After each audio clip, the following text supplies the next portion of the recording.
Hello, it's Ian Henderson yet again. How you doing? What I said was, at the end of the other video, that I wouldn't record another video until I had finished book 5. Well, I didn't think for a second that that would be a week later, but you know, here we are. Book five's done. It's, I mean, come on, I've said this before, I'll say it probably many, many, many, many, many, many, many, many, many, many times again, that murder mysteries don't have as high a word count as fantasy. So 50,000, this one's 50,041. That's not quite enough, but 60, 70, something in that range is good for murder mysteries. Again, there's not supposed to be a lot of description except for the clues. There's not supposed to be description of people unless their physical appearance is in some way involved. So that's what accounts for the low word counts. But whatever.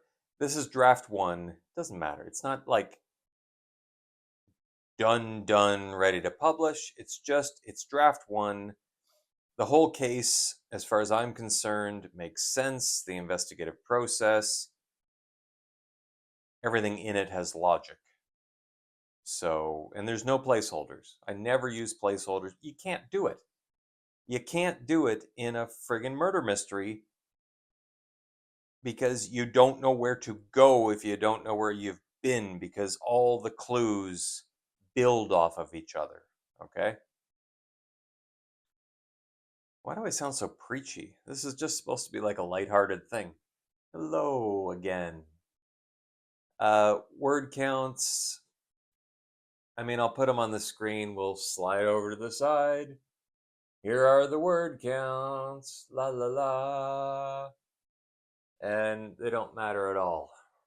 But the average word count per day was 2,780. We wrote for 18 days this time. That's pretty average. First book, 2 weeks, but all the other books have been about 3. So, sure. That's fine.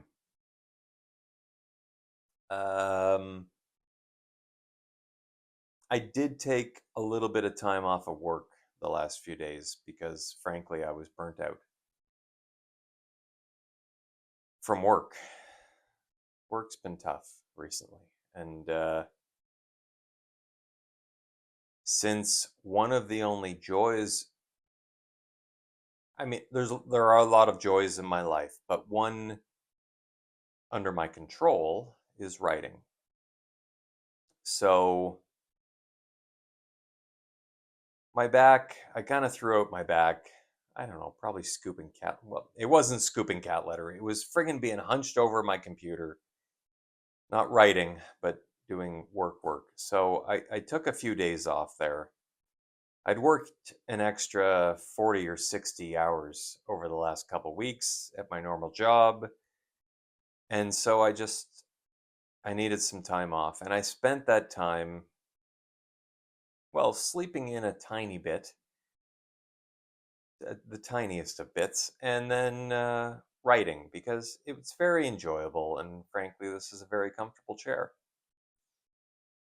The whole like sciatic nerve thing that people get, it's mostly in the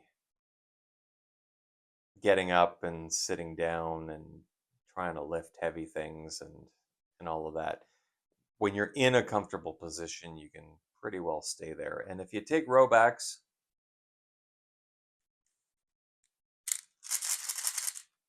Platinum, it's good for what ails you. I actually only took one, but yeah, the whole week or 5 days, whatever days. Um, it's good. As soon as you feel a twinge, you can take one Robax, and it takes the edge off, but you can still feel so that you don't overextend yourself. You, you know, 20 years from now when you have these kinds of issues. So the next, should I talk about the next video? No, like, let's stay in book 5. I don't have it on screen, so I'm not like thinking about it. I have the word counts on screen. You know what? Screw that. Go away, word counts. I don't want to be thinking about you. Go away, average word count per day. I don't want to be thinking about you. You folder that contains everything. I don't want to think about you either. Okay, book 5. So, some things happened in book 5 that I wasn't anticipating happening.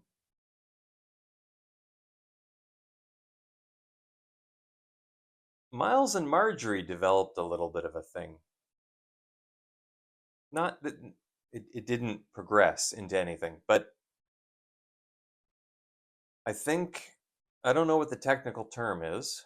Perhaps some doctor, Lewis Roberts, could tell me what the official term is, but that's not your friggin' name. Whatever your name is, Mr. Nom de plume, Lewis Roberts.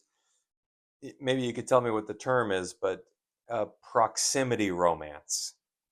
So Miles and Marjorie have been Miles and Marjorie have been through a few things, and you face death together, you face this heavy stuff going on, you make it through together. Your team members, but there's a little something else that might happen. And is that romantic love? Is it lust? I don't know that it's lust, but it's a proximity and event related closeness that occurs. And Miles and Marjorie seem to have succumbed to this a little bit. Again, they're very professional. They recognize it, but they don't necessarily follow through with it, which is a good thing. I mean, if we all just followed through on whatever we were thinking, I mean, society would collapse into chaos. So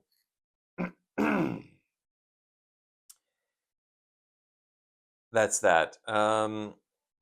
Candace and Zach got a tiny bit closer. They were facing death as well in this. They faced death in the last book too. Things are getting tense in these books. And Zach whispered a little something into Candace's ear right before they were about to die. And, fortunately or unfortunately for Zach, they didn't die. So now he has to,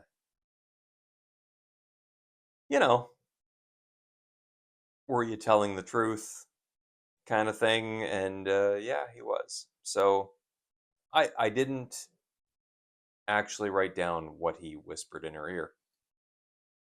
I'm not even sure if I know myself. Probably something like, and it doesn't matter. Doesn't matter. Read the books. That wasn't a good enough pop. Nope.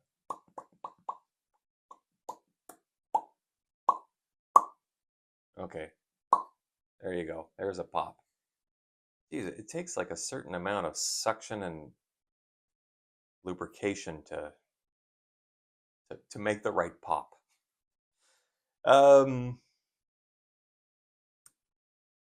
The next video, we'll go back to that now. I have to actually, for the second time, I guess, I have to outline structure, whatever, book 6. Because book 6 is very complicated and the scenes will be bouncing back and forth between the past and the present, which is 300 years in the future, but whatever. The past and the present. Miles going through a case in the past, Miles going through a case in the present, also Miles solving his wife's murder in book 6. The book 6 will actually have like 3 murder mysteries solved all at once. That's kind of neat. It might be more than the 50,000. I have to imagine it will be. There'll be a lot going on. I was thinking about like fantasies and stuff and how you guys are writing, I don't know, 150,000 words or whatever, and then like having to pare it down. Like, how are you writing so much? But it's because you're here and you go to there and you conquer that thing and you go to there and conquer that thing and go to there and conquer that thing, and you could really just keep going around forever until you decided the story was over. In my murder mysteries, it's really there, just there. You've got somebody who was almost definitely in the room with the victim that killed them, and you've got your investigators. They come in and they go around that small space and they figure it out. There aren't that many words, really. And you're not getting lost in the world because you're not supposed to describe the world too much in murder mysteries. It's all about the clues, the evidence, the logic. So fine. I'll have to write a fantasy or something else like longer one of these days, just to try it out, just to see how it feels to write like 100,000 words and say, well, that's my draft one, instead of this 50,000 words being my draft one. I don't know. It'll be a fun experience. Uh, Whatever. I mean, writing's writing. I could write a short story. Oh, yeah. I was actually thinking of writing a book 0 of Miles, who is my main character, the IIC, investigator in charge. Whatever. It's equivalent to the FBI, these investigators, and they're in a new system of space, a new solar system. The majority, I can't say that anymore, and I don't want to ruin anything. Miles came from another system. Okay? Uh, Galileo is the previous system. And it takes a month to get to Paradise system, which is where he is now. And he's in charge of a team of 3 other people. And he's solving murders. That's what this whole thing is. It's just one murder after another. It's not really, it's a series, and it has a little thing that goes on with him investigating his wife up until book 6, and then we move on to something else. But it's really just murder mysteries one after another, kind of like watching a TV show where it's like a new thing every week. Book 0, I was thinking maybe that could be a short story. Miles solves a murder on the transport ship from Galileo to Paradise. Almost everyone else on the transport ships go into cryostasis, so we can have, very few people up and about, the people who can't really afford cryo or don't feel like being in it like him, because his wife was murdered and maybe he wants to process that. So I guess it would be like Murder on the Orient Express. I mean, it won't be like everybody did it, like nonsense like that, but like that kind of thing, like a transport and there's a murder, and he just sort of solves that quickly, easily, on his way over to paradise, and then he, collapses in his cabin and spends 6 months watching old TV shows, which is what Miles did in order to distract himself from his wife's murder, from the fact that he wasn't allowed to investigate it, from the fact that he was shipped off to a new system. There's a lot of things going on with Miles. He's a man with many thoughts that you are never privy to, because Miles does not have interiority. Miles speaks. You only get to know what he wants you to know. Tough luck. Anyway, book 0, I thought I would release. I mean, come on, it's all manipulation, right? Mostly to get people to sign up for the newsletter. If you sign up for my newsletter, you'll get a free book. Yes, that's what the thought was. The reason for the newsletter, yes, I have one on my website. You don't have to go right now. It's fine. You won't get the free book right now. I haven't written it. Anyone who has signed up already, don't worry, I've got a list. I'll send you the book 0 once I've written it. But the whole idea of the newsletter is I send you out a thing every time a book's released. And if you want to buy it, you buy it. And if you don't, you don't. But at least you know about it. You don't have to go searching. It just comes to your inbox. That's the whole point with the newsletters, right? It's a neat way of doing things. And so I wanted to make use of it, but I didn't really have I don't know the term.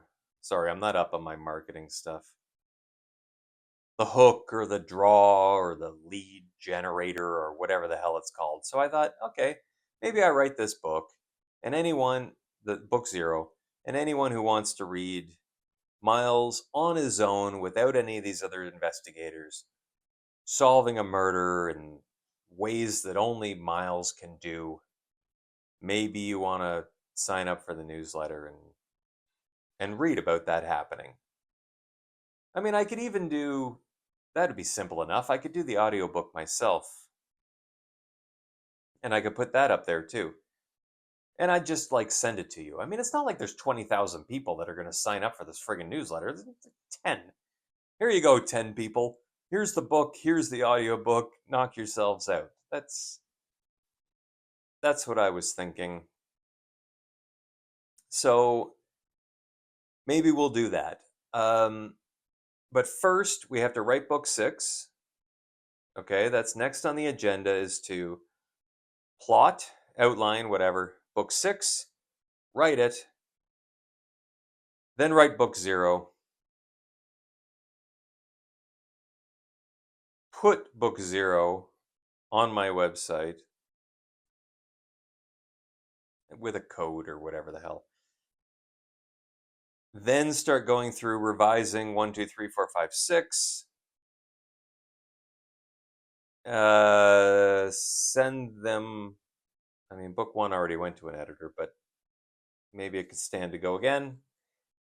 I don't know. There's been a few revisions. We'll get to that. There's months of videos that I have to make. I mean, all the beta feedback for 1, 2, 3. My brother finally got back to me on book 3. Nobody's seen 4. My brother got back to me on book 3, and overall he liked it. But he had like pages and pages of notes, which is awesome because that helps me a lot, and I appreciate it. I'm not overly thrilled with reading my own books. So I send them out and I let other people rip me apart because I have a fairly thick skin. And then I implement their feedback. And I think it's more valuable than me going through it, sort of guessing at what to fix. I really need to know what somebody who hasn't had this in their head is thinking. They're just reading through it, going, this should come before this blah, blah, blah, blah, blah. Great. Awesome. I embrace all of that kind of feedback. We'll get into the revision stuff. We'll get into the beta reader feedback stuff. We'll get into covers. We'll get into the audiobooks. We'll get into all of this stuff. And at some point, after all that, I have to start the next series of 6 books. Maybe not after all that, maybe during. I don't know. God, this is just going to go on forever. Which is great. Isn't it? It's fun. It's fun. I love these characters. I love how they're reacting to each other, to the situations that they're in. I like exploring the solar system that they're in, the paradise system. We're finding more and more things every single investigation. It's great. Everything about this is wonderful. It's been a wonderful experience.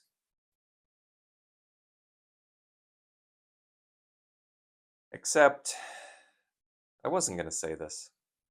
I was going to keep this to myself.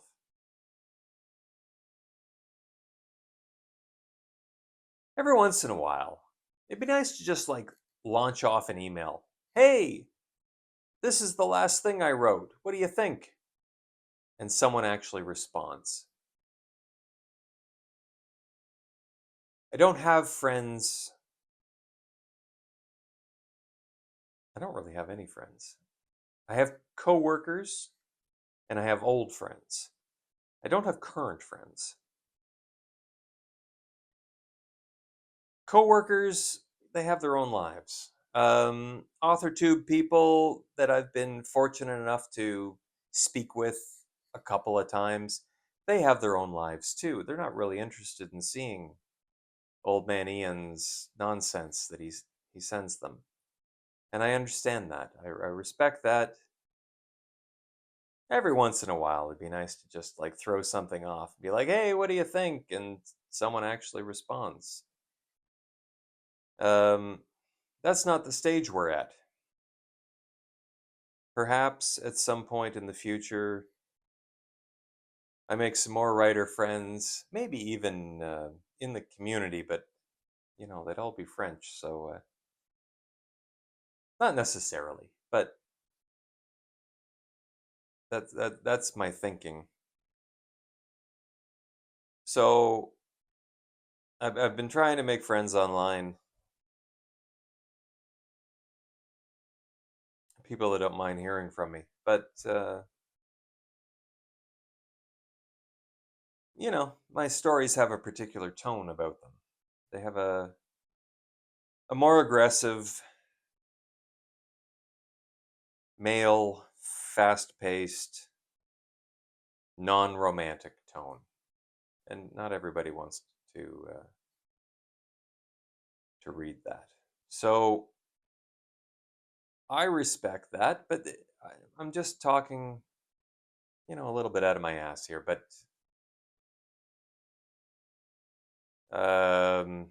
perhaps in the future, I'll make a few of those friends where I can just send something off and we bounce back and forth and build each other up with some laughter and some encouragement, and that would be really fun, I think. That's the goal, right? We all would just want to make friends with other writers. I don't think anyone has ulterior motives. We just want to be friends and bounce stuff off of each other. That's all we want. Okay. Ian went off on a little thing here, but oh, what did I get? I got a few new things here. Um, is that a thing? No, okay. Can I show this? Ugh, there you go. Actually, I forget what it's called. Moon of the Turning Leaves. Well, yes, sugar rice. He did Moon of the Crusted Snow, which was an awesome book, and I just ordered that yesterday. So I expect that to be incredible too. Moon of the Crusted Snow was sort of like end of the world up north, and the First Nations folk went back to the land, forgetting about all the stupid technology and stuff in order to deal with basically being abandoned by technology. I think. I mean, I might have gotten the point of the book wrong, but it was a very nice apocalyptic book, you know. The other thing I have is We Need Your Art by Amy McNee. We Need Your Art, Amy McNee. She's inspired to write, I believe, on YouTube. She's got a little nose ring and, puts up posters that say, We Need Your Art. And reads off essays she's written on various aspects of art and writing. So that's great. I just got these things like just the other day. Like We Need Your Art, I think was just published yesterday or something. So we got that. I will read through those. I mean, book 5's done now. I can take a break for a teensy little bit and get some reading done. I still have to finish friggin' Red Rising. I got this. Might as well show it. Here's a prop. Still got to finish Red Rising. I've been listening to that as an audiobook, but it's taken me forever. I got that, what's it, Legends and Lattes or something that I still have to get through. I haven't even started it.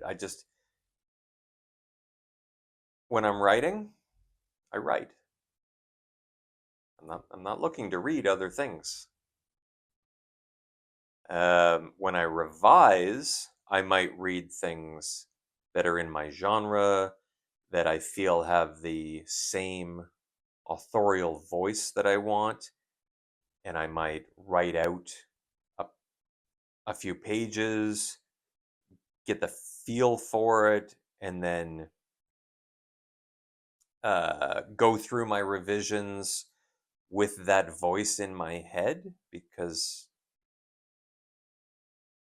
maybe I want my books to be a little more professional sounding. This isn't plagiarism, it's just the feel of it. It's called Look and Feel, which is actually copyrightable, but not in books. Shut up. Don't come after me. But I might just get into the feel of a few things that I want my books to also feel like. And when I'm in revision, maybe sway towards that, although I'm pretty happy with what I've done. I am. I think I've done well in the dialogue carrying all aspects of the story. I'm fairly pleased with that. Is that red timer right? 30 minutes. Apparently, I have been speaking nonstop for 30 minutes. I don't think that that's ever happened. So, book 5's done. We'll be moving on to book 6 of 30. Keep going. Thank you very much for watching. I might have to cut out some of this stuff. Nobody wants to watch a 30-minute video from Ian. God. Okay, maybe bloopers, maybe not. I don't know. Thanks. Have an amazing day. Love you lots. Thanks, new subscribers. My name's Ian Henderson. I'm writing a 30-book sci-fi murder mystery police procedural detective series in space, which I said hi. Um, Thank you, subscribers, and we'll see you next time. Bye.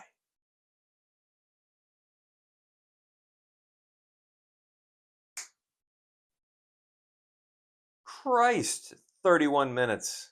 Sem second sem se bora ao neck.